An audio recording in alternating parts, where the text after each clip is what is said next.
જો તમારા મમ્મીની ઉંમર 50 વર્ષ કરતાં પણ ઉપર છે અને એ તમને એવું કહેતા હોય છે કે ગોઠણ દુખે છે, તો તમે એને એવું ના કહો કે રેસ્ટ કરી લ્યો, કારણ કે એ સોલ્યુશન નથી, એ જ એક મોટો પ્રોબ્લેમ છે.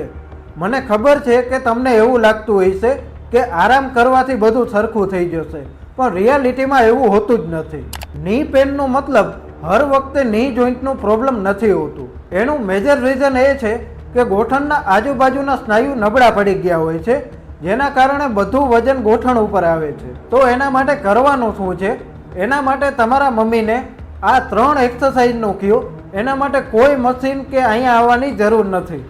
આ એક્સરસાઇઝ દિવસમાં મિનિમમ 3 વખત કરવાની જ છે.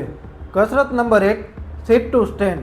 એના માટે આવી રીતે એક ચેર પર બેસી જાઓ, પછી તમારા બંને હાથ થાપા ઉપર મૂકો અને પછી નોર્મલી આવી રીતે ઊભું થવાનું છે અને બેસવાનું છે. આવી રીતે 10 વખત કરવાનું. કસરત number 2, standing side leg raise. એના માટે તમારે આવી રીતે એક સપોર્ટ લઈને ઊભું રહી જવાનું છે. પછી તમારે પગ આવી રીતે સાઈડમાં અંદર બહાર કરવાનું છે. આવી રીતે તમારે 10 વખત કરવાનું છે. આ કસરત કરવાથી તમારા ની પર ઓછું લોડ આવશે. કસરત નંબર 3, સ્ટેપઅપ. બહુ જ સિમ્પલ કસરત છે.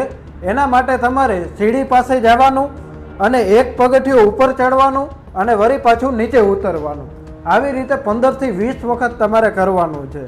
આ બધું કર્યા પછી એક ઇમ્પોર્ટન્ટ વસ્તુ એ છે કે તમારા મમ્મીની ડાયટમાં પ્રોટીન ઇન્ટેક એડ કરો. પ્રોટીન મસલને ડેવલપ કરશે અને એનાથી મસલ ડેવલપ થઈ જશે અને તમારા મમ્મી પાછા રૂટીન લાઈફસ્ટાઈલમાં આવી જશે. આવી જ હેલ્થી ટીપ માટે અમારા પેજને હમણાં જ ફોલો કરજો.